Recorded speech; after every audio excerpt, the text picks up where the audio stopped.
With the teachers pressuring the government to fix anomalies linked to the new compensation regime, the Education Ministry says it is making progress. As Sandy Williams reports, Education Minister Favour Williams has instructed that the outstanding issues be treated as priority.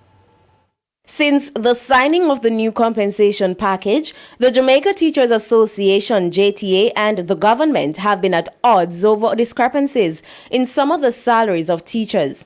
Education Minister Favour Williams says strategies are being implemented island-wide to address concerns. I did indicate that if there are teachers who have questions, if they don't understand exactly what's printed on their payslip, that we stand ready, not just at Central Ministry, but in the regions as well.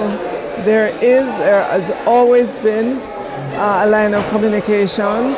So if there's something that your bursar cannot explain at the school level or the principal, we have our regional offices. And if it gets there and there's something that needs to be escalated to Central Ministry, then it will. Mrs. Williams adds that the monthly meeting involving the ministry and the JTA can be used to highlight the issues. She says following a recent press conference, several salary-related issues were cleared up.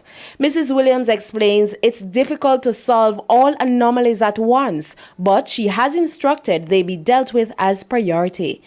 And we will continue to do that. We have almost 25,000 teachers on any given month. A teacher may have queries about their paycheck, and as a central ministry and as a region, we offer customer service. It's our duty to ensure that we are responding to the needs of our teachers, to the queries, to questions that they may have. Sandy Williams, TVJ News.